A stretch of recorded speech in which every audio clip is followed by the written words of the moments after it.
order. It's 1 o'clock. Those clocks say 12:58, but it's 1 o'clock. So I want to call to order the CPS Energy Board of Trustees meeting, our December 16th meeting. And we always begin with a safety message, and it's going to be delivered by Maria Watson, Analyst, Substation Process and Standards. Ms. Watson.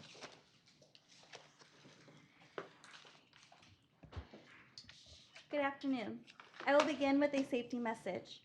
In case of an emergency, please follow these steps. Exit through the double doors, then walk past the security guards through the glass doors. Once outside the building, proceed to the crosswalk past the Mexican consulate and head to parking lot 4, located on Nueva and South Mary Street.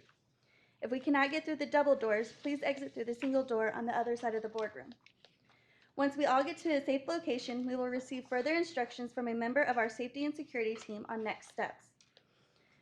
We need your courage and compassion to watch out for your fellow persons and keep them out of harm's way if you see they are in trouble. Remember, zero harm through safety. This concludes our safety message for today. Thank you, Ms. Watson. You'll be back for the invocation and pledge of allegiance. Yes, sir. All right, next we have public comment. This provides an opportunity for members of the public to share thoughts on any of this meeting's posted agenda items. The process will follow. I'll invite registered speakers to the microphone in the order in which they registered so that we may hear their comments. They may only address the board on CPS Energy-related business listed on the posted agenda for this meeting. For this meeting, we've got 9 registered speakers who will have 2 minutes to speak. Speakers should introduce themselves when they step up to the microphone and indicate the agenda item number they're going to speak about. And also, if they'd identify if they're representing an organization, we'd like to have that for the record. If there's a provision about handouts, but I understand we have no handouts. Correct. Okay. As we begin our meeting today, please be aware that this meeting is being broadcasted via the internet, so at any point, any of us, including the audience, may be visible to anyone watching online. Our first speaker is Terry Burns, followed by Peter Bella. Thank you very much, Mr. Chairman and members of the board. My name is Terry Burns. I'm the chair of the Alamo Sierra Club, and appreciate the opportunity to speak. I think it's a big step forward that you give us this opportunity, and we welcome this effort. And I hope that these will be recorded. I appreciate being able to view things online. As you know, in 2000, presidential debates, climate change and global warming were discussed and denied by the Republican candidate. And after election, Vice President Cheney had an energy proposal to build 1,000 coal plants around the country. The Sierra Club, among others, actively opposed that because of massive air pollution that would result, as well as climate change. CPS went ahead, despite local resistance, with building Spruce 2. We are now in ozone non-attainment, and we are now in a clear-cut climate crisis. We have a coal plant that must be shut down, both Spruce plants as a result. And your job is to find a way to do this as soon as possible and cost effectively, but that's what you're paid to do, and you must do it. Our climate demands it. There is no more time to waste. Please start this January. We expect the city to engage with you and with the local environmental and social justice and communities to move forward on public resource planning for this city, for your utility. We welcome the opportunity to do that respectfully and considerately, but we must do so, and we must do so now. Thank you. Thank you, sir. Next is Peter Bella, followed by Didi Belmaris. Good morning. My name is Peter Bella. I'm here to speak on my own behalf. As a CPS Energy customer, I regret that I feel I must address you today. I thank you for the success of the First Step program, I give you my support in your proposal to release an RFP to augment further our solar generation portfolio. And at the same time, I must say that we must do more. COP25, the climate negotiations, better known as the 25th Annual Conference of Parties, ended on December 15th in Madrid, with big polluting countries blocking an agreement to enhance climate targets and deferring until next year a set of rules on international carbon trading. In contrast, during the final few days of last month, the United Nations Environmental Program issued their 2019 emissions gap report, according to which carbon emissions must be cut globally by 7.6% every year for the next decade to meet the 1.5 degrees Celsius Paris target, which is the goal, the heart of the Climate Action and Adaptation Plan here in San Antonio. Global negotiations put the world at risk, while the urgent need for rapid carbon reductions has proven to be greater than ever. Phasing out the generation of electricity by fossil fuel is necessary to meet these targets in San Antonio, and that must happen very quickly. I appreciate fully the comments made by Trustee Kelly regarding the necessity of financial viability as a baseline for CPS Energy, as well as comments regarding affordability and the strong support for equity found in the cap. For those reasons, I will be returning to this board and other public venues both to continue to maintain pressure in seeking solutions to the climate crisis, as well as to offer my assistance in that search at every opportunity. Thank you for your continuing and ongoing willingness to work with the community to achieve the Climate Action and Adaptation Plan. There's no time to waste. Thank you. Oh, Mr. Vella, just to clarify, so you spoke as an individual today, but you signed up as a Sierra Club representative, I think. So do you have a position with the Sierra Club? I am a member of the Sierra Club, but I was speaking on my own behalf. Either way. Okay, thank you. So we have Dee Dee Belmaris, followed by Justin Lucia.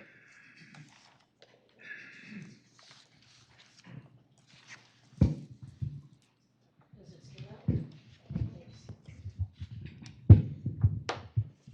Thank you. Good afternoon. My name is Dee Dee Belmaris. I am with Public Citizen and also a CPS Energy customer. In our last environmental stakeholders meeting, Mario Bravo said our group was interested in looking at the inputs of the no coal by 2025 scenario so that we could provide feedback on the assumptions that went into the model. He then went on to ask if CPS Energy planned to share that information with us and have that conversation, or do they consider that information proprietary and or competitive and do not plan to share that information. Ms. Gold-Williams told us that CPS Energy has never modeled a no coal by 2025 scenario.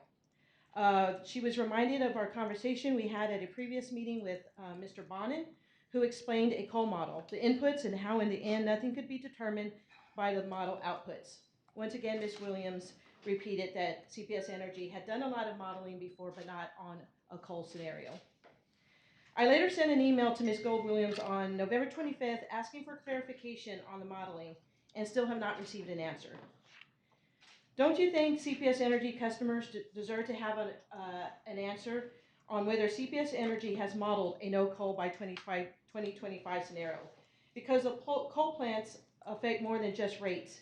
8 million metric tons of carbon pollution every year has serious, even deadly health impacts on community and also furthers climate disruption. Once again, there's no time to wait. Thank you. Thank you. Justin Lucia, followed by Alex Burnell.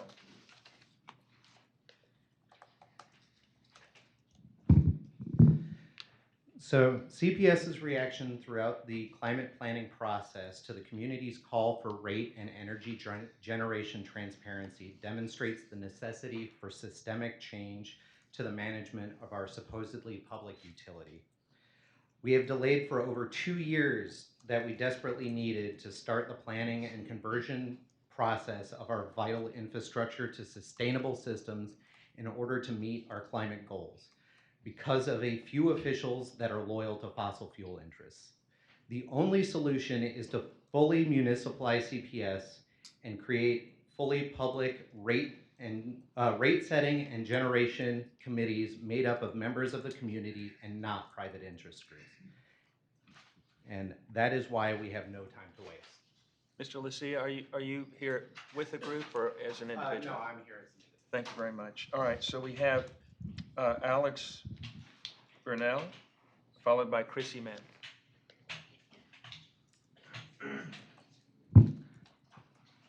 Hi, my name is Alex Burnell. I'm the Advocacy Manager at Move Texas.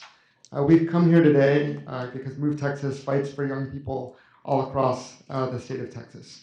We fought for paid sick time here locally because young workers were telling us that they were working jobs that had low benefits, that they were working precarious jobs, that they were increasingly subject to student debt. You may not know, but student debt in San Antonio is the highest concentration in all of the country. That was a report put out by Lending Tree, and we make it our mission as an organization to empower young people to be able to enter these kinds of spaces, begin to make decisions, begin to influence policy based on what we hear from them. Right? We help them organize. It's an organization by young people and for young people.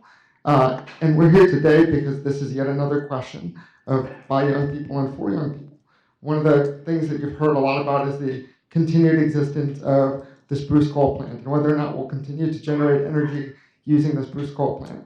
And there's a difference of opinion about how long that coal plant should remain online between a lot of our organizations and the opinion of CPS.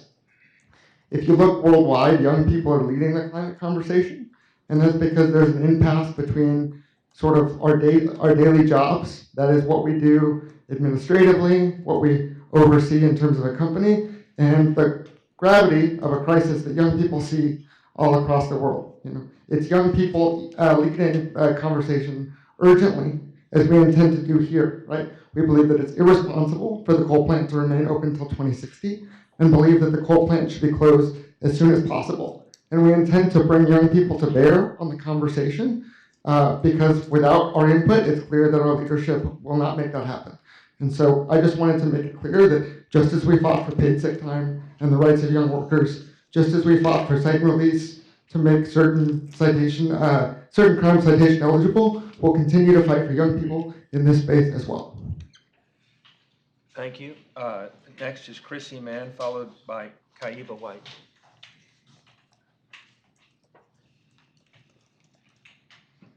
Good afternoon. My name is Chrissy Mann, and I am with the Sierra Club. And I'm going to read a quote from a recent, that was released in response to a recent integrated resource planning process in all places, Indiana. And quote from their CEO reads, "The integrated resource planning process is an opportunity for Indiana Power and Light leaders to listen, learn, inform, and engage with our customers and key stakeholders regarding future energy demand. We use key drivers such as economics, flexibility, optionality, and grid reliability to model scenarios supporting our decision to invest in a more balanced energy mix, which minimizes risk to customers and takes into account a rapidly changing energy landscape." Now, from all of the conversations I've had with many of the leaders here at this table, I don't think anybody would disagree with that goal of taking into account energy mix, minimizing risk to customers, and rapidly changing energy landscape. I would just know that the front half of that quote talks about really engaging with the community as partners and as an opportunity to learn from and give back to the community in a really meaningful and systemic way. And I think that's what many people here are asking for. Many people here are talking about the importance to lead on climate and lead on energy conversations. And while CPS Energy has had and has done that in the past, we really think that this is the opportunity to pivot and continue to lead in a new and an innovative way that takes into account the climate crisis that we're in and the energy mix that's really available to provide the city of San Antonio and the communities here a really sustainable future. And so I look forward to working with everyone that I've had an opportunity to work with in the past and to being a part of this really impressive coalition of folks asking for a better future for San Antonio. Thank you, Kaiba White, and followed by Alice Canistaro Garcia.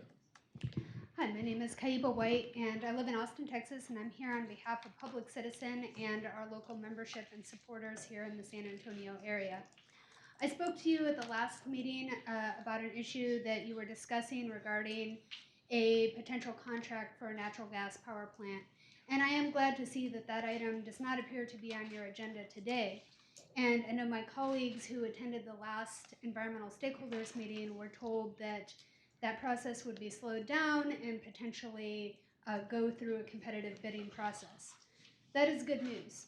However, it also appears that the momentum for moving forward with the solar and energy storage RFP has come to a halt. I don't see that on the agenda, and according to the last schedules that we were given, it looked like that should have been going out before the end of the year. So I think that is an unfortunate situation, that because concerns were raised about moving forward with an uncompetitive process for natural gas, that now solar is also being held up in the meantime. And I don't think that really any winners or losers were needed to be selected at this stage in the game. There was an easy solution that would allow for this process to move forward in an expedited manner and for all energy sources to compete on an even playing field, and that is to issue an all-source RFP. You don't have to decide now. You can allow the market to work as it is working for other entities here in Texas, and for energy sources from wind, solar, batteries, natural gas, whoever else wants to compete, to submit their proposals to you. And I think that is something that will benefit all of the ratepayers in CPS Energy territory, and also ultimately is very likely to result in clean energy winning out, because that is what we're seeing happen other places. So I do urge the board to take leadership on this issue. And there's no time to waste. As you've heard, the climate crisis is happening now. Thank you. Thank you, Ms. White. Next is Alice Canistero Garcia, and the ninth and final speaker after her will be Aaron Arguello. Good afternoon. My name is Alice Canistero Garcia. I am from San Antonio, District 1. Thanks. I am a ratepayer, a CPS Energy ratepayer. I'm in support of Mayor Nirenberg's commitment to the Paris Accord. I'm here to ask you to please listen better to us. With the wisdom of the people, there's no better wisdom than what we in the streets and the trenches know. Remember that the spruce coal plants kill 52 San Antonians prematurely every year. And consider the historical failures of CPS Energy over the years that could have been avoided if y'all had taken the wisdom of the experts in the San Antonio community to heart. We warned you. This is one. We warned you not to build Spruce 2 in 2010, one of the last coal plants we built in the United States. 2, STP, formerly STNP, the South Texas Nuclear Plant expansion to build units 3 and 4. We lost at least $392 million on that. Fortunately, the expansion was stopped when the cost was confirmed to be approximately $18 billion, as our experts were advising you. I would love to be a joyful, satisfied CPS Energy ratepayer. There's no time to waste. There's no time to waste on listening to us, advising y'all to not mess up anymore. Thank you. Thank you. The last speaker is Aaron Arguello.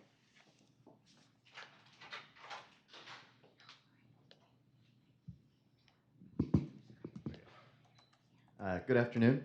Thank you for the opportunity to speak with you. My name is Aaron Arguello. I'm an advocacy organizer at Move Texas, a San Antonio resident, customer of CPS Energy, and I'm speaking here today, like my colleague Alex said, as a young person who organizes other young people. Those young people in San Antonio are becoming increasingly aware of our current environmental situation and recognize that closing the coal plants is a crucial aspect of protecting that environment. Throughout our efforts to work towards that goal, CPS senior leadership has dismissed an early shutdown outright without much conversation of the specifics. They've told environmental stakeholders that modeling an early shutdown of the coal plant required inputs that were too varied, yet maintain the claim that an early shutdown of the plants could result in San Antonio having the highest electricity rates in the country. City Council, of course, recently passed the Climate Action and Adaptation Plan, pledging to reach carbon neutrality by 2050. And this goal will not be possible without the cooperation of our public utility company being willing to communicate with its customers. We feel that transparency on this particular issue has been inconsistent and lacking, and hope that CPS, as a public utility, you know, we think our community deserves a public conversation with our public utility. Thank you for your time, and there is no time to waste. Thank you very much. That concludes the public comment. Let me call back Ms. Maria Watson for our invocation and Pledge of Allegiance.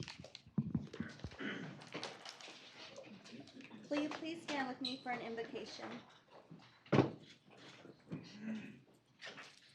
We are thankful for this day you have given us, for its blessings, its opportunities, its challenges. Thank you for the ability to be involved in useful work and for the honor of bearing important responsibilities. We ask that you guide our thoughts and our actions so that we may have a successful meeting of the CPS Energy Board of Trustees. Help us to accomplish our goals while displaying your character. Help us to do good, to be honest, to serve others, and to fill our obligations to our community. We pray these things in your name. Amen. Please join me in the Pledge of Allegiance.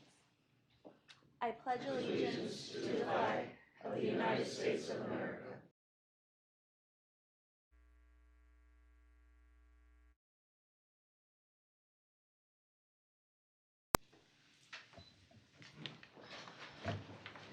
Oh, Ms. Watson, did they warn you I might ask you about your... Yes, sir. All right, well, you work as an analyst in the substation processing standards, so tell us Yes, about sir. how long you've been with CPS Energy and a little bit about your job. I have been with CPS at the Substation Construction and Maintenance Group for 6 months. I started in June. After retiring from the Air Force as a Master Sergeant, I was a manpower analyst, so project management and scheduling for all of the acquisition and sustainment of weapon systems in the Air Force. Okay, well, so I know we've got trustees that are interested in, I think you've talked about it, more veterans joining our workforce. Yes, sir. Tell me that story, how you came to get acquainted with CPS. I came to get familiar with CPS through the USO Pathfinders. I worked with them a lot through my transition, and they helped me build my resume. They helped me find companies that were very veteran friendly and were on the same path that I wanted to be on. Good. And we're veteran friendly. Yes, very, very veteran Well, friendly. good, well, welcome. Thank And, you. Great job today. Yes, sir, thank you.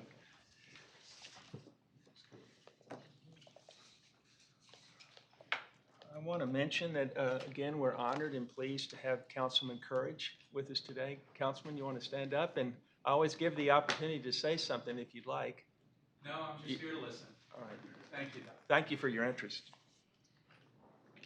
And then I want to take the opportunity to call on my colleague Ed Kelly, who wants to talk about a very nice thing that's happened to our CEO. Thank you, Mr. Chairman. I just think it's very significant that this company is run by one of the top CEOs, not only in our industry, but in the country.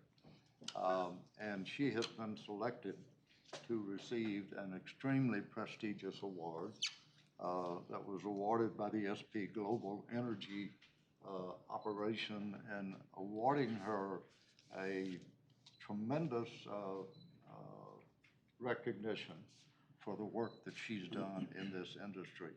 The thing to keep in mind is that this company is recognized across the industry as one of the finest managed energy companies in America.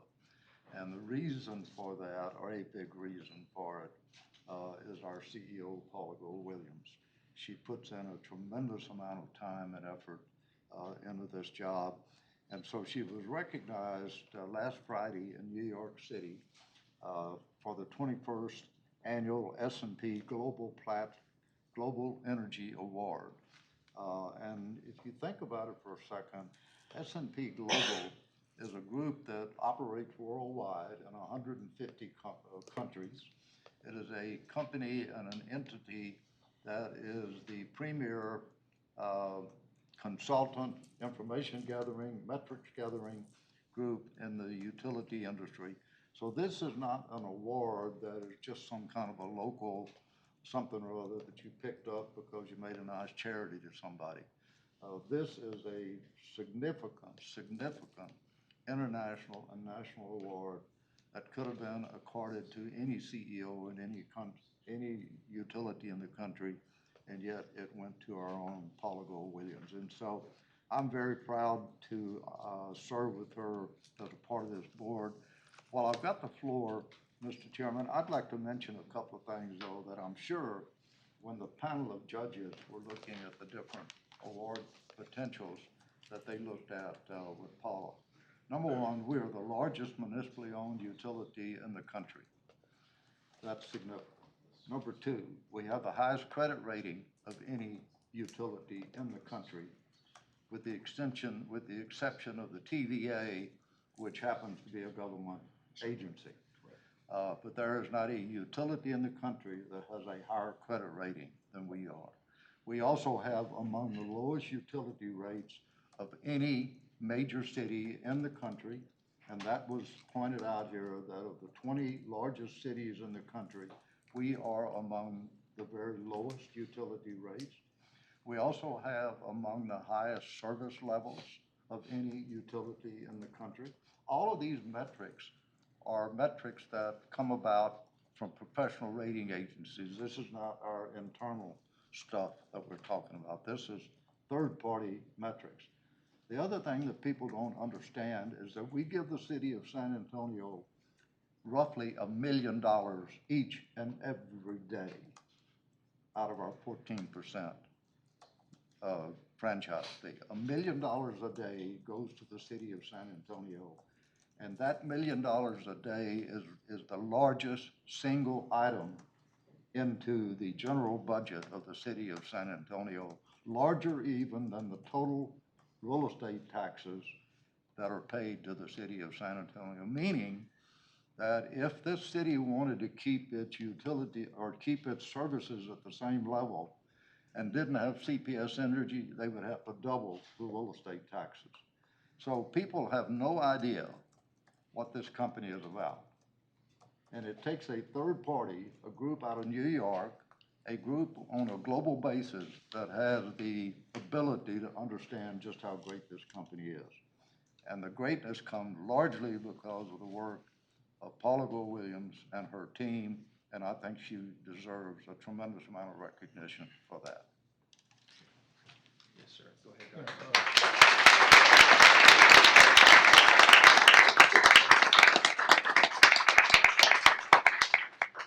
Mr. Chair, I had the opportunity to visit with Ms. Gold Williams and a member of her staff to New York last week, and we visited Standard & Poor's, Moody, and Fitch. I was very impressed with, I've been there twice before in other positions I was in, and this time I want to see the difference of being in a public school versus a utility. And I was very impressed with Ms. Gold Williams' presentation, because we have to present for 2 hours and in that time with each group for a day and a half. And I listened to all the things that she presented about this company. And I got a chance to listen to Standard & Poor's, Moody, and Fitch talk about the greatness of CPS and the things that are happening down in San Antonio with CPS. And it brought a very proud moment of being a part of CPS, to hear such great leadership and staff that was there, and they all presented. But Paula took the first 45 minutes, and then the other staff members took about 10 to 15 minutes. And it was like they were in sync. And I know it was prepared and all of this and all these great things.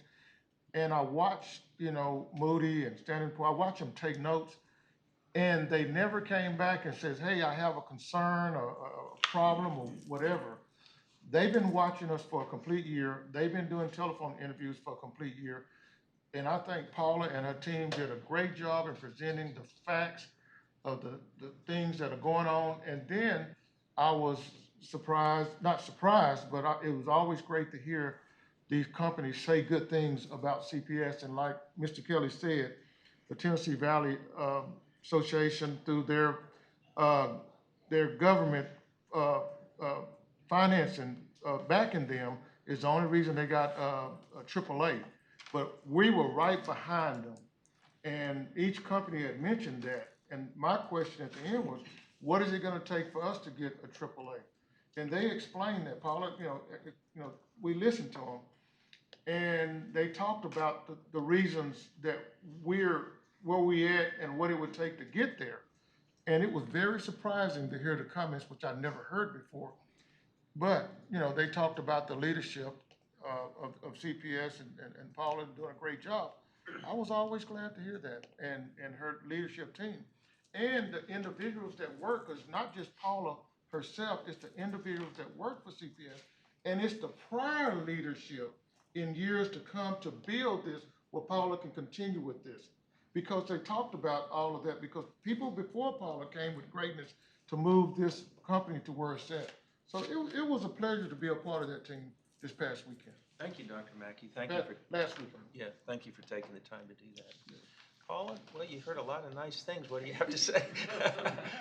By the way, congratulations on that. I clarified that so I know about your national reputation, but this is really showing it's unbelievable for San Antonio, but you've won an award that involves global recognition. So.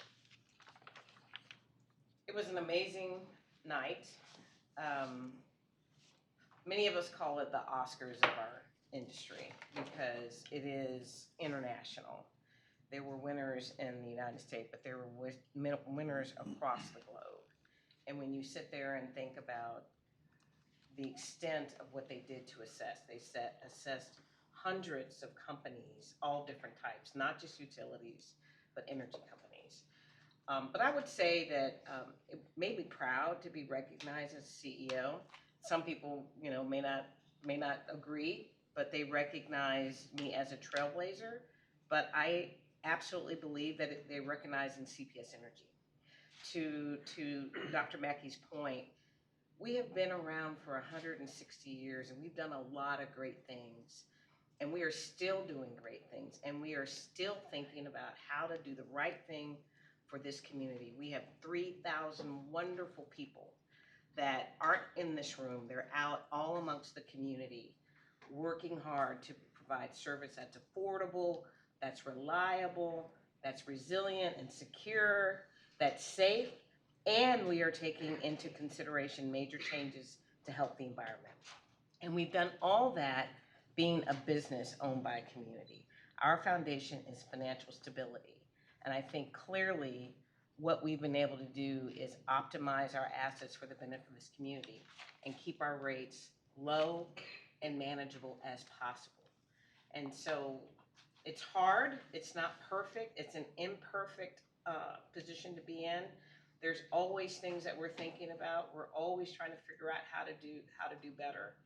But this was a recognition for the entire company. It made me proud of all of our people, all the people who I've followed. And then we're trying to do the right thing so that we can make sure that everything gets done well for decades to come. It is a really tough time to be in the industry. There are many people who believe that we aren't moving fast enough, we're not being creative enough, we're not listening enough, there's 1,000 things that we can do better. But we have a ton of great people at this table, the leaders that I've pulled together. I'm so proud of them. They represent leadership all across this community, let alone our company. We're a city within a city.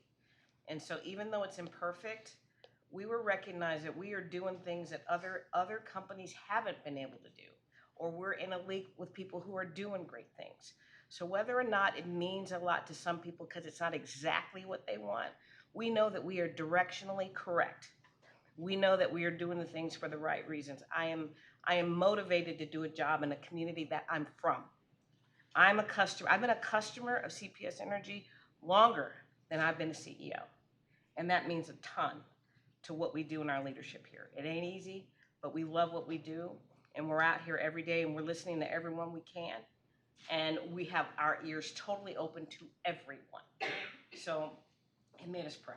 It was a huge honor, and it's a shared honor. And I thank you for leading the effort. I thank you all for serving on this tough board. I thank you for coming to New York with us. We're doing really good work, and we're going to really continue to try much harder in the future. Good. One more round of applause for our trailblazers.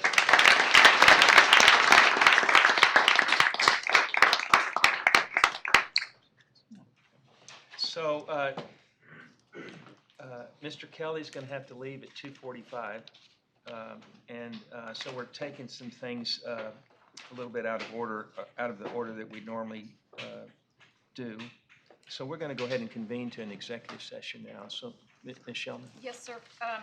In the course of the 2 executive sessions that the board will have today, we posted to discuss several matters under the Texas Government Code, including real property under subsection 072, competitive matters under 086, attorney-client matters under 071, personnel under 074, security personnel and devices and audits and devices under 076 and 089, economic development under 087, and confidential information under the Texas Homeland Security Act, section 418, 183F.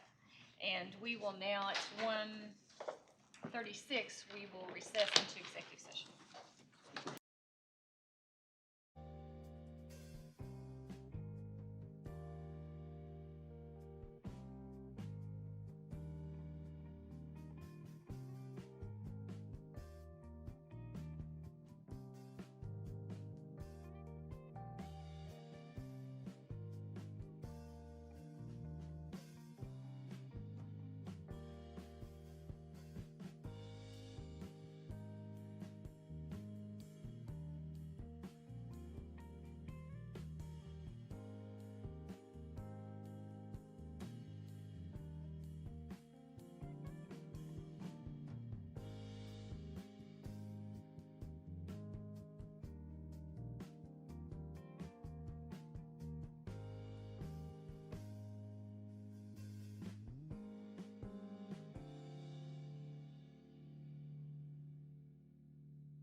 When we come back into open session, we've got a quorum and we Yes, just sir. wait for Dr. Mackey to run. It is now 2:37 PM. The board has concluded its initial executive session and will resume its open session.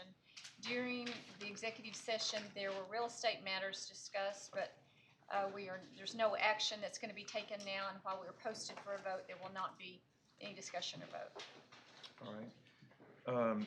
So then we'll just move past agenda item 7 to agenda item 8, which is the consent agenda. It's the minutes of the regular board meeting held on 10/28/2019, the minutes of the regular board meeting held on 11/18/2019, payment to the city of San Antonio for November 2019, depository agreement. If anybody has any questions, that's Ms. Lindsay Jones. procurement items, general services under Dr. Euchster and professional services under Frank Alvarez. So any questions or comments about the consent agenda? I move approval. So, all right, so we've got a motion from Mr. Kelly, second from Ms. Gonzalez. Any discussion? All in favor say aye. Aye. Any opposed? The motion carries and the consent agenda is approved. So, Mr. Kelly, you're going to have to leave here in 7 minutes, right? And we've got, on agenda item 9, we've got a cost savings matter on pay down of debt. And how long is that supposed to take? Oh, there's less than 10 slides, right? Less than 10 slides. We can Well, probably. Can you do it before Mr. Kelly leaves? Yes. Okay, good. All right. You will now. Like right now. You've got 7 minutes.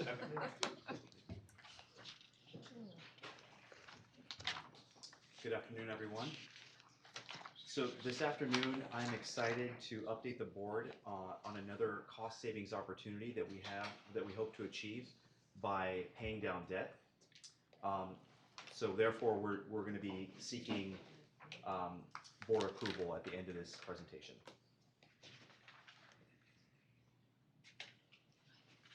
So in my presentation today, I will give you a background as to why we're looking to pay down debt now. We'll review the targeted debt maturities that we are hoping to pay off. There's an interesting slide that I'd like to share with you. It shows you our debt service profile and ways that we can manage that with this debt pay down. We'll review pro forma financial metrics, and then finally I'll be seeking your formal approval for the related pay down. So we have continuously looked for cost savings opportunities throughout the year. We've come to the board a few times this year to provide cost savings opportunities. We were able to optimize our financing plan and provide savings opportunities for our customers and our community. Now we have an opportunity for an additional cost savings opportunity by paying down debt.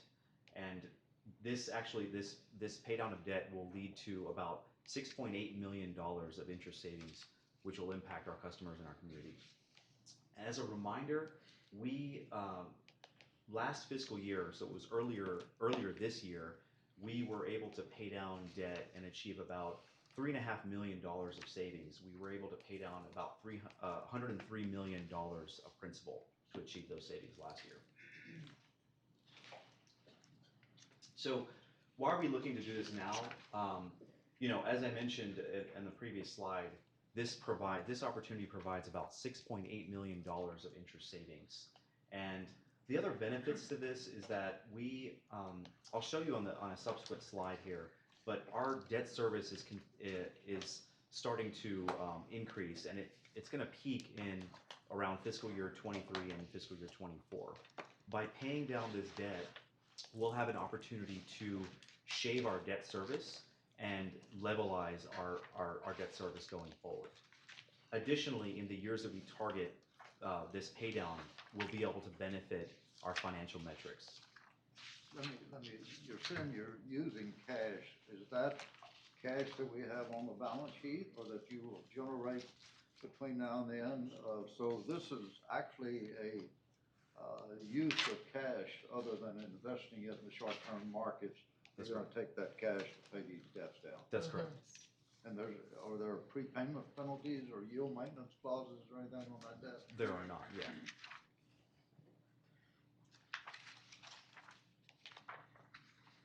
So the targeted maturities that we're looking to pay down are starting in fiscal year 22 through fiscal year 25 for a total of $108 million of principal.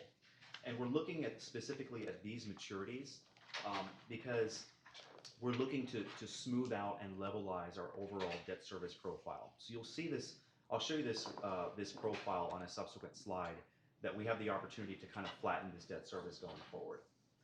If this were to get approved today, we would look to execute this next month before the end of our fiscal year.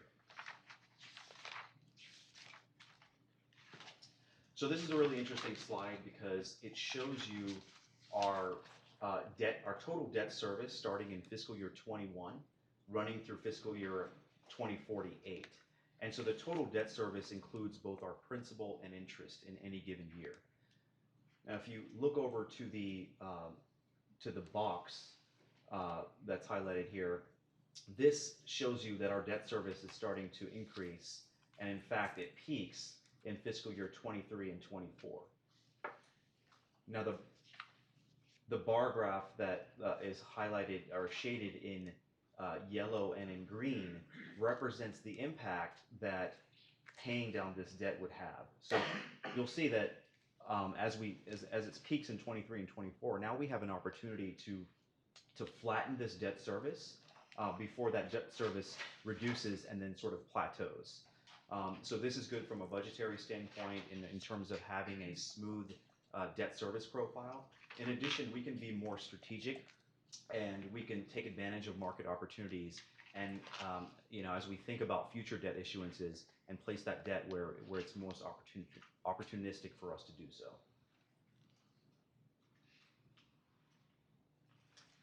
Now turning over to our pro forma financial metrics. So our adjusted debt service coverage ratio, we have a threshold of over 1.5 times, and paying off this debt would actually have a fiscal year 20 impact that would be modestly lower, but still the metric would still be very healthy at a just under a 1.9 times coverage. Looking at our days cash on hand metric, we would be lower for fiscal year 20, but it's still, we're projecting over 200 days.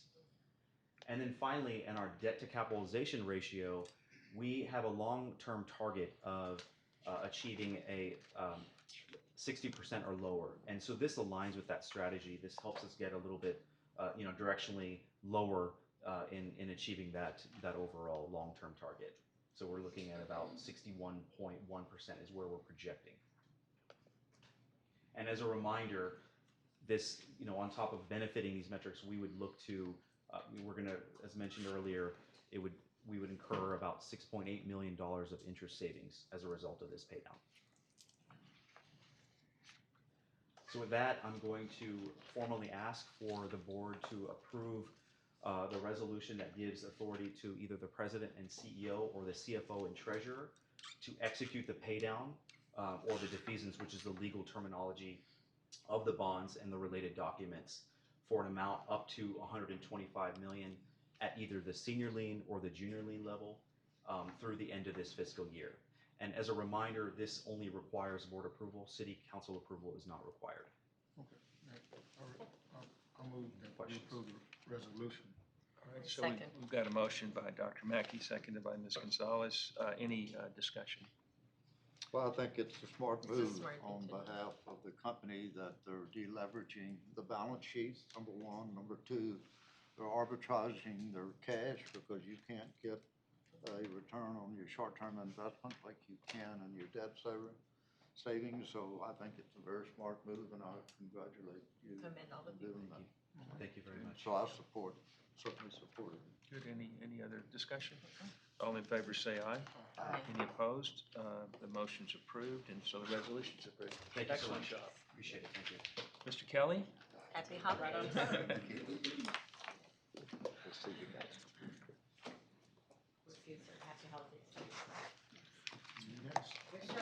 Paula, while Councilman Courage is here, Councilman, so I wanted to, this is something we're doing on cost savings, and I just wanted to, Paula, to talk to you about how long we've been doing this, and I think every meeting since I've been chair, we've had something like this where our management has been really very adept at finding ways to save money. So anything you do to lower my bill. That is our main goal, keeping everything affordable. But it has been Chair Steen's focal point. We do it all the time, but we weren't always telling our story, and we created now this emphasis across our entire organization to look for savings wherever we can. Any one of our senior leaders will drive the perspective of let's tell the story as well as do the cost savings. A lot of them are in our operational area, but all over the company, in our IT group, our security, whatever. Even in our security, we save money because we get support from like the Department of Homeland Security where we don't have to outlay that money. So anything that we could do that can leverage or lower cost, hard savings in any way, and let us increase our service and keep the bills affordable is what we do. And then we've been very appreciative that the board chair has asked us to make sure that we are diligent in sharing those stories, and we've been doing it for about 2 years. That'll segue into the CEO's report. Very good. So normally we do it in reverse. I get to go first and then the cost savings, but we went out of order, but it's all good when you save money. All right.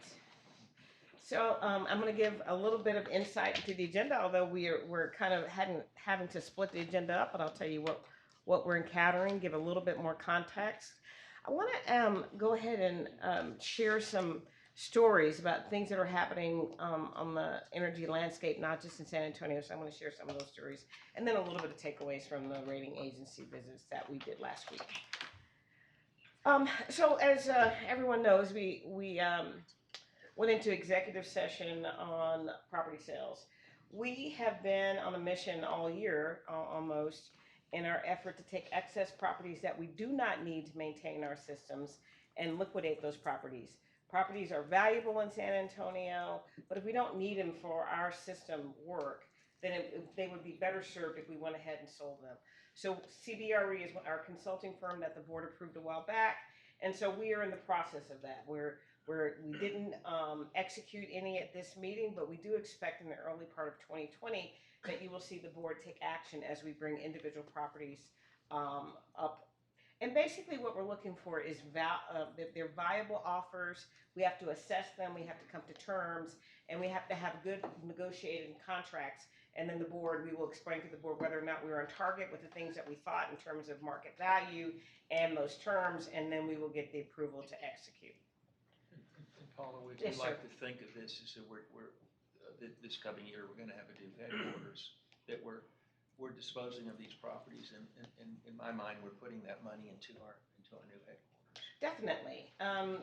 There's a $215 million budget for our total cost around headquarters. But we are saving operating costs every year by making that decision because this building is very hard to maintain. And so we have increasingly higher O&M costs, and we have disparate locations. We'll be able to move to that location, bring our organization in tighter into one place, and then these sales of properties will help lower our overall cash outlay for that building, making it even more economical. For the square footage, it is a value. We have really made sure we got a great price for the building itself. We've been very good in managing the cost, but this will also significantly offset the total cost of the building.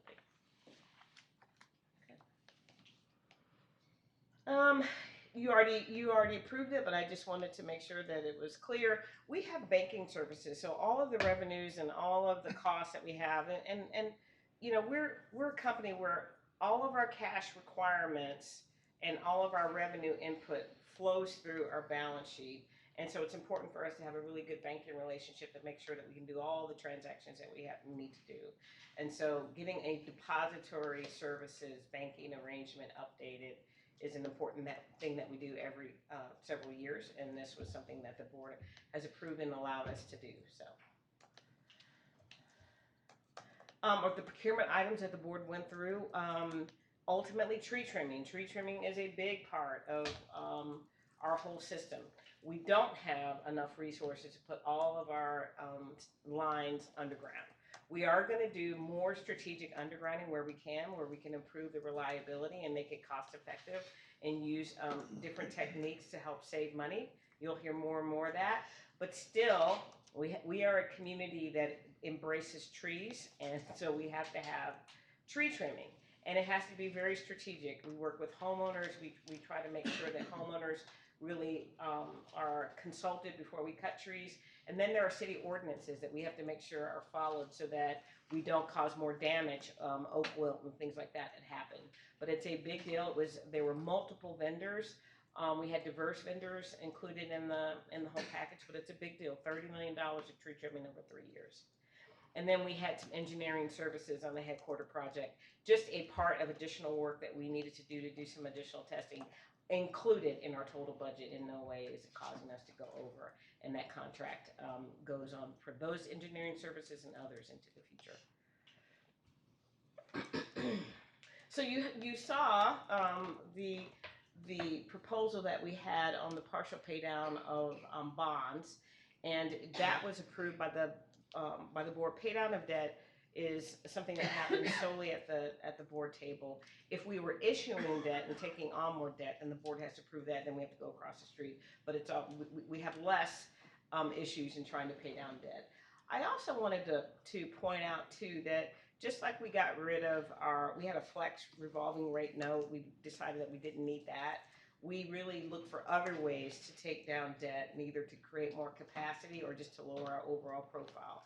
So in addition to the 125 that was bonds, we have a commercial paper program, and so we're going to pay some money down on our commercial paper program as well. We'll still have all the flexibility in the program.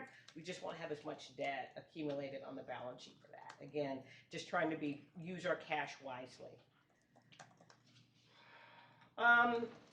What you will see that you haven't yet is that we do have a new policy. There's a pension plan funding policy. We are over 80% funded on our pension plan, which is good.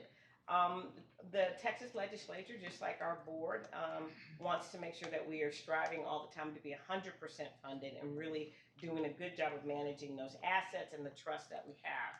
The new state statute requires a formal policy, not just practices that we've been doing, but put your policy together, and there were guidelines. So our team went through all the new requirements, wrote the new policies, and brought it to the EBOC. The EBOC is the governing body on, there's the administrative committee and then the EBOC. And then what's going to happen is they're going to be informing of the entire board today of that policy and what it looked like and the process for that. But we are in compliance because the EBOC took action on December 6th. Once again, we're a little early. We need about another week to have the financials formally done, so we will be sending those out in a separate cover or posting them in online, either way you like it. But everything still looks good. We're still being prudent with our cost control.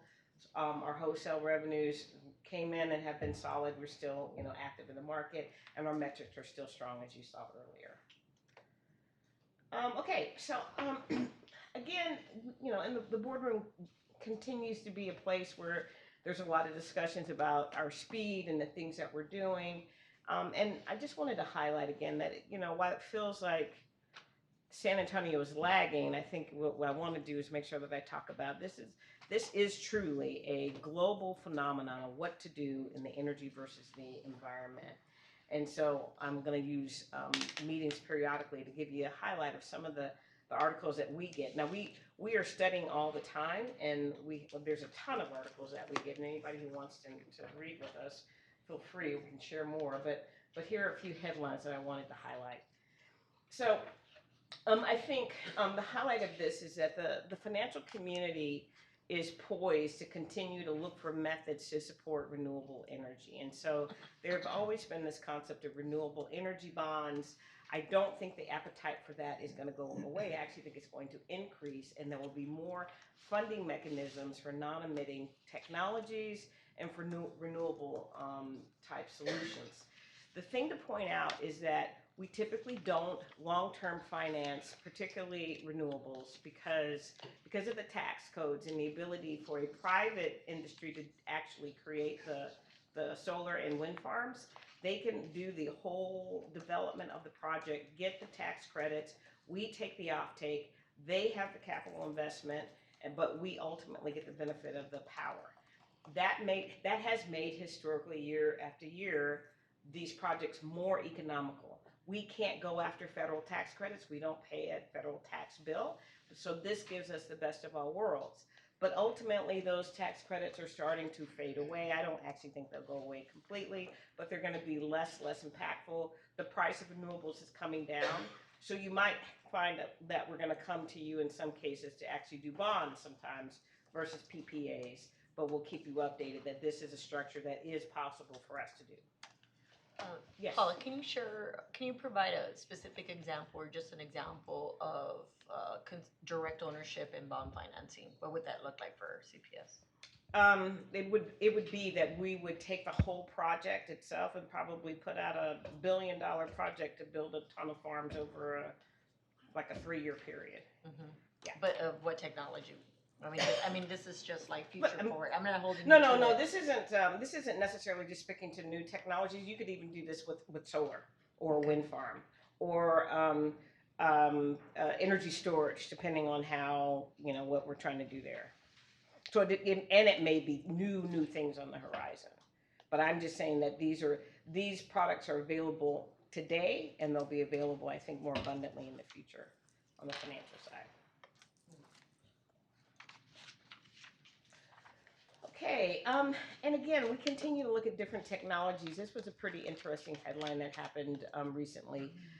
There is concentrated solar power, very intense level of solar power. They've had a lot of difficulties harnessing this power, but recently Bill Gates has a project and went public. We're going to look at that and see what that might be. Now in some cases this is really intense solar power, so our ability to harness it, we've got to figure out whether or not, how could we use it, or how just monitor the development of it to make sure that the pricing gets better, and that might be something that we would do. So this is something that our team studies naturally, but this was a pretty good new headline about that. I thought this was interesting. This is Baker Hughes. Baker Hughes actually won the overall category. There were 23 categories on the S&P Solar, the S&P Global Platts Award, and Baker Hughes actually won a category as well under that whole awards night. But they've recently announced that they're going to go 100% renewable energy, wind and solar in Texas. Not globally, but in Texas. I thought it was an interesting article. But you have to look at it in context. So you get really excited. It's Baker Hughes, big global company, but they're talking about 170 facilities in Texas. But even at that, it's only going to lower their overall carbon footprint 12%. And the reason why I highlight this again is it is hard to go full speed. You've got to think about things in chunks. You've got to think about the timing of it and what you could do, and you've got to figure out a market approach to wherever you are. And this is a company that, even though this is a major headline, they're only going to get about a 12% improvement in their footprint, their carbon footprint. And I thought this was interesting too. They adhere to the 2050 goals.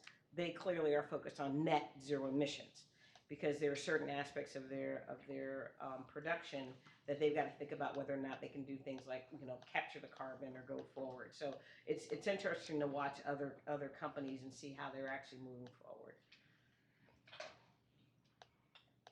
Let's see this one.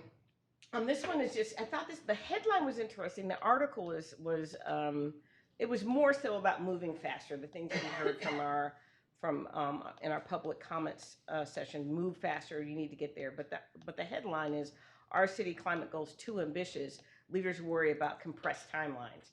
And I think actually what it's trying to say is, sure, there is a momentum to try to move faster, but when you have to balance a lot of things, not just your energy generation, but your conservation of energy, the transportation industry, the food industry, the industrial sector that puts out a huge amount of emissions, and other factors. When you're really trying to decarbonize and go to net zero emissions globally, it's not just about the energy business, and it's a very complicated thing to do quickly.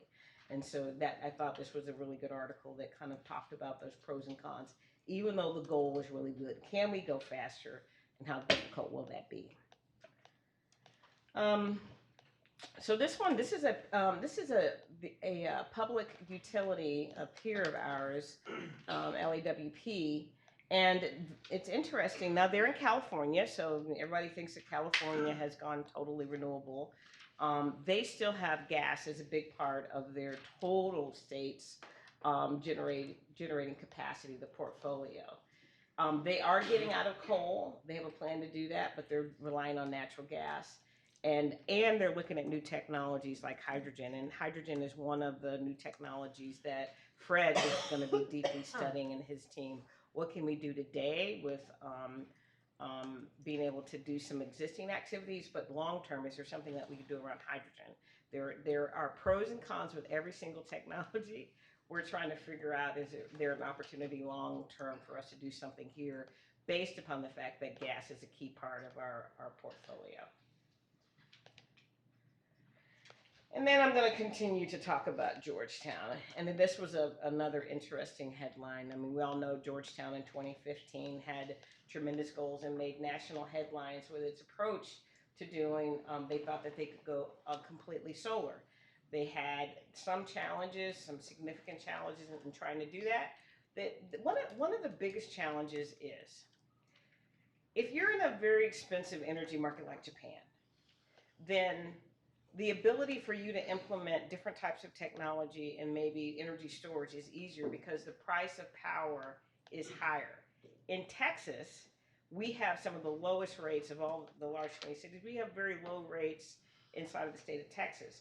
But overall, that's because overall power as well is less expensive. The abundance of natural gas and the lower pricing of renewables just makes the prices lower overall. But if you try to take a hedge against the market, if you think that your portfolio is always going to perform better than the market, and even if it's renewable, it doesn't always turn out that way. And I think in timing, that's kind of what happened in Georgetown's case.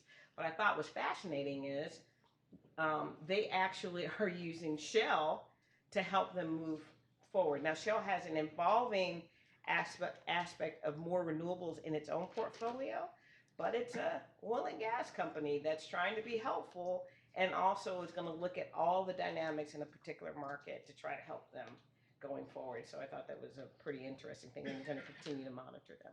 So these are just some, and again, we'll try to share more with the board going forward. And then I'll end with just a little bit of recap about the annual rating agency trip. We have been historically for decades been reviewed. I think the last one we added was Fitch, maybe about 15, 18 years ago, but we've been reviewed by Moody's and Standard & Poor's for decades, and we visit with them on an annual basis where I actually go, the CEO shows up. Doyle did the same, Milton Lee did the same. That the CEOs need to show up at the rating agencies to help focus on what the strategies are and answer any questions that the rating agencies have. These were two of our pictures this time. Of course, as our CFO, Dolores was there. Trustee Dr. Mackey he was gracious to take his time to be with us for a couple of days.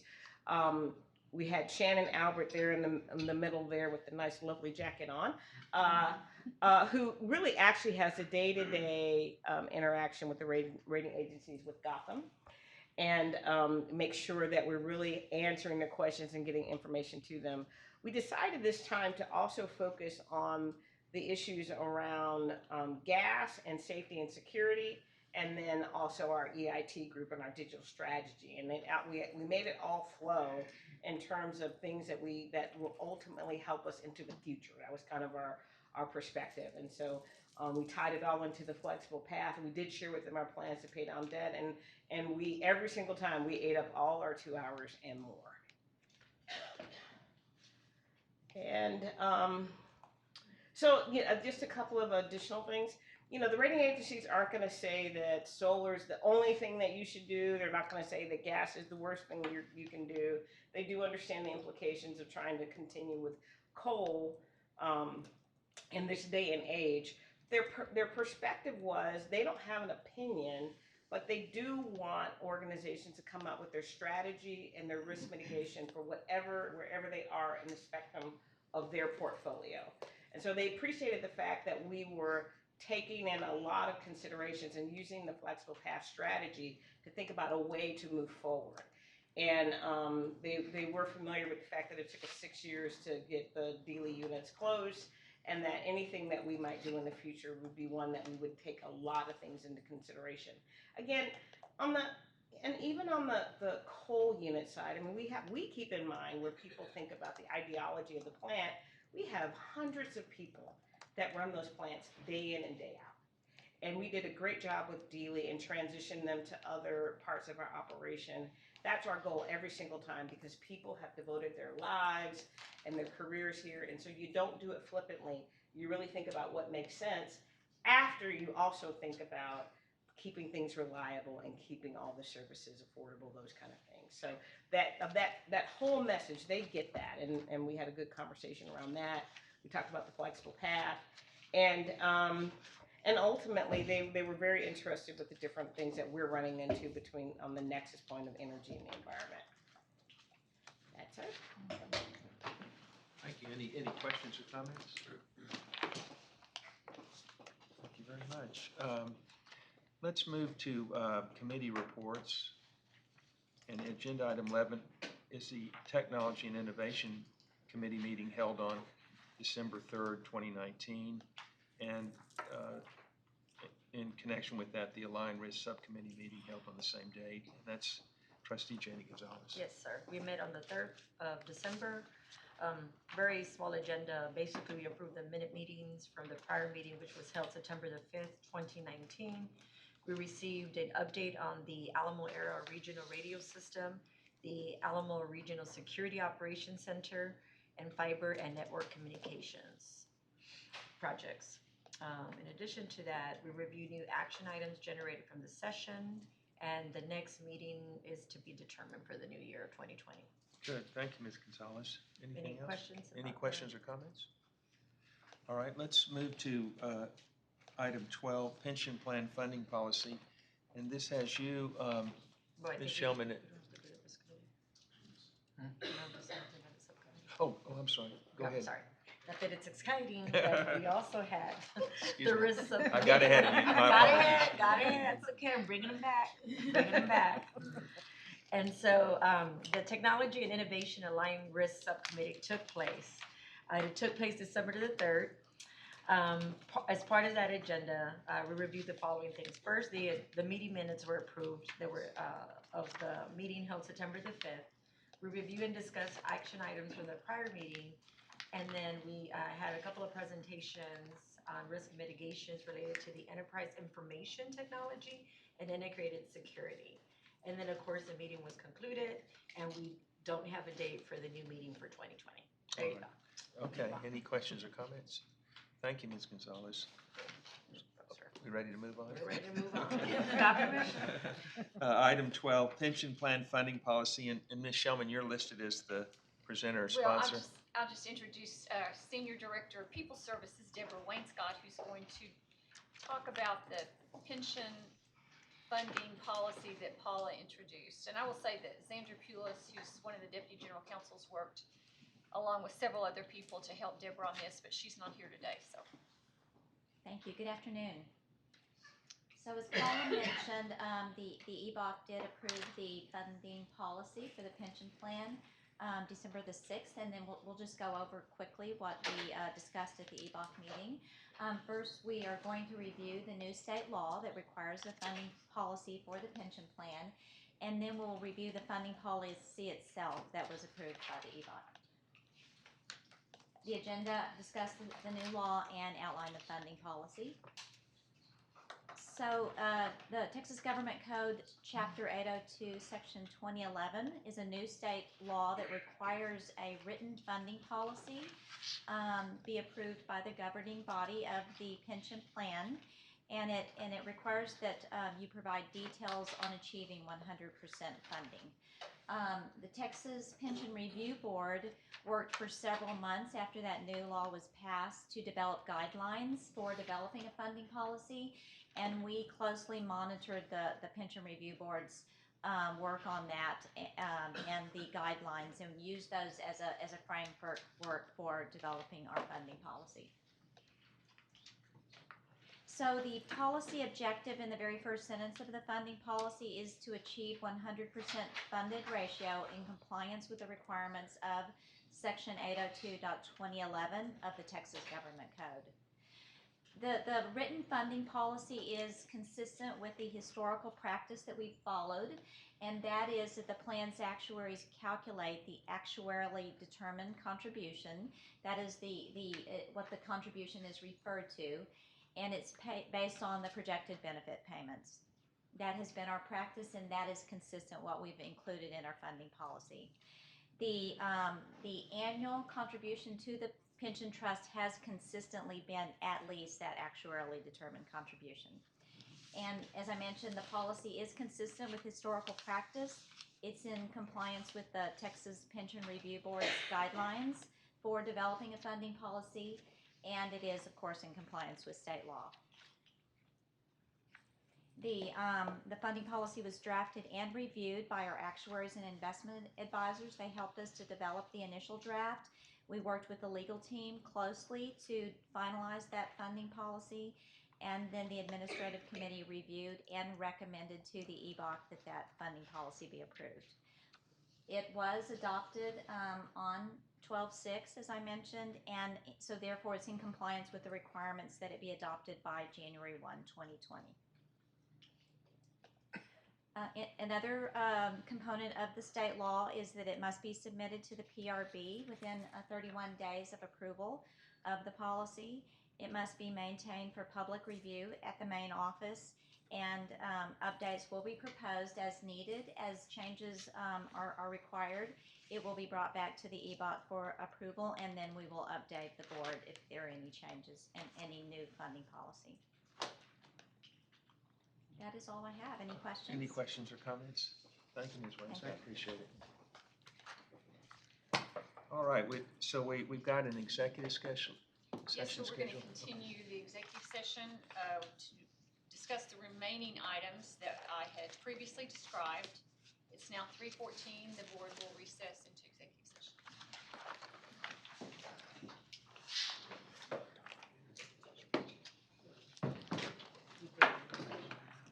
Carolyn's personnel issues.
no matters other than those that were posted were discussed, no votes were taken, and the board is now ready to resume the open session. All right, I think we've come to agenda item 14, the adjournment, so I need a motion. Dr.